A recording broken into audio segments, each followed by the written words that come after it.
இப்போ வாடிக்கையாளர்கள் வந்து எதிர்காலத்தில் தொழில் எப்படி இருக்கும் அப்படின்ற கேள்வியை வந்து அதிகமாக முன்வைக்கிறாங்க. இப்போ எதிர்காலத்தில் தொழில் எப்படி இருக்கும் அப்படின்னா, அவர்கள் எப்படி ஃப்யூச்சரை பற்றி யோசிக்கிறாங்களோ அதே போல் நம்ம ஃப்யூச்சரில் அவங்களுக்கு வரக்கூடிய தசா புத்தி எப்படி இருக்கும் அப்படின்னு.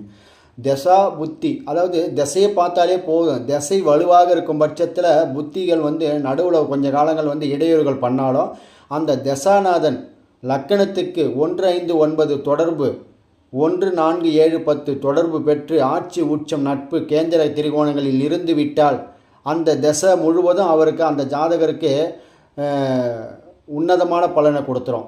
எதிர்காலம் வந்து பொருளாதாரத்தை வாரி வழங்கிடும். அதுவே 6, 8 தொடர்பு பெற்றுவிட்டால் அந்த எதிர்காலத்தில் வரக்கூடிய தசாநாதனுக்கு 6, 8 தொடர்பு பெற்றுவிட்டால் அந்த தொழில் உட்காந்துரும்.